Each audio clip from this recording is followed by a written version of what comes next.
What's up, guys? Daddy Payne here. Vindaloo here. Guys, we're back with another Big 2 Crew Uncharted 3 Legacy Tournament announcement. Yep, I know you're wondering why we've got another announcement so quickly, but with all the drama going on in our latest competition, to be honest with you, I'm surprised we haven't made a series yet. I think we should, and get millions of hits on YouTube. Yeah, I reckon it might be quite successful, to be honest. Anyways, first of all, before we get on to the points of debate, I'd just like to wish Team SE congratulations on winning Big 2 Crew's End of Year World Tournament. They were the only team to make it through the qualification round and beat some of the best UC3 teams on their route to the grand final. They truly deserve their victory, and let's not let anything take away from their moment. That's right. Now, hats off to them, definitely.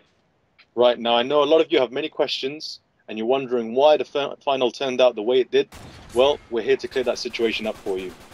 Now, from the beginning of the competition, the schedule was always made extremely clear of when and what time all matches will be taking place, so that all teams had ample time to make preparations for this and arrange many subs as backups.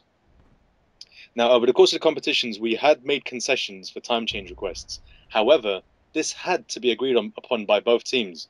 If not, then we stick to the original allocated time of 8 PM GMT. Now, in order to accommodate his best players after the semi-final win, tripleWreck had asked Never Challenge 7 about whether or not they could reschedule the time. However, Never Challenge and his team had already made preparations for the allocated time and were not able to accommodate. And of course, we certainly cannot force any team to change it if they do not want to. As a result, the time was unchanged.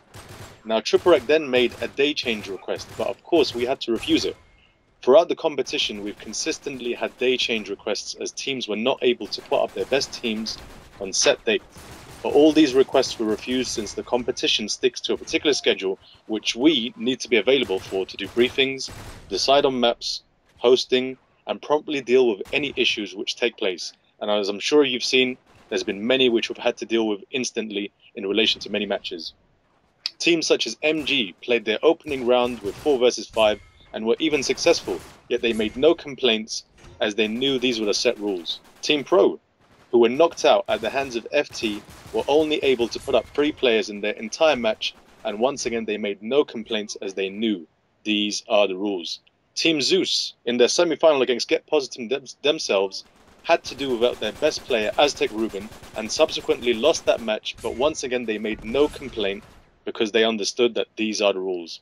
All of these teams were contenders for the Grand Championship and would certainly have had a much better chance of making it into the latter stages of the competition had they been able to put up their best team.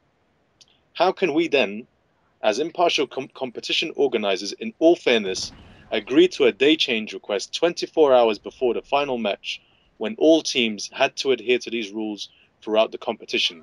Ask yourself, is that really fair? Furthermore, it was confirmed with tripleWreck 24 hours before the match took place that the grand final was going to stay at the allocated 8 PM UK time, so there was certainly plenty of time to arrange subs. Would they have been as good as the original 5? No, probably not. But the whole point of a sub is that they come in place of your best players in case they can't make it, but this is the reality that all teams have to deal with.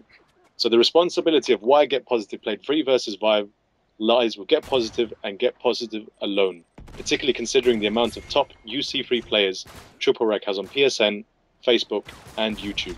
So ultimately, the decision is theirs. Now, in an ideal world, of course we wanted a grand final everyone wanted to see. We wish nothing more than to have an epic grand final for everyone to enjoy. However, not at the cost of giving one team special treatment. No one team has more rights than any other, regardless of reputation.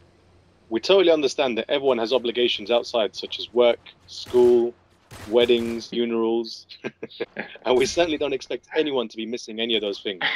And contrary to popular belief, we do have social lives and other commitments of our own. We've always done what we feel to be the fair decision, like this recent unpleasantness where we had to disqualify 2 of our semi-finalists, fully knowing it would cause a lot of controversy and negativity towards the tournament, but we did it because it was the right thing to do. What's ironic about this whole thing is that the team in question, who implored us to enforce the rules to disqualify those 2 semi-finalists so that they could be reinstated in the competition, are now asking us to make an exception for them with regards to the very rules that allowed them to come back in. Now, this video is certainly not an attempt to win anyone over or to try and convince you of our opinion, At the end of the day, we will always do what we feel right as competition organizers, and will never allow any opinions to pressure us into making the wrong decision. This is merely an explanation of the course of events to be as transparent as possible and to let you know exactly what took place. Now, we just want to take this opportunity at the same time to thank everybody that took part in the competition, and all of you out there who have followed the competition very, very closely. And we want to once again wish Team Essie congratulations on being the grand champions of our end of year world tournament, and to remind you that there's also the free-for-all as well, which is going to take place next Saturday. So make sure you tune into that, because there's definitely going to be redemption going on there.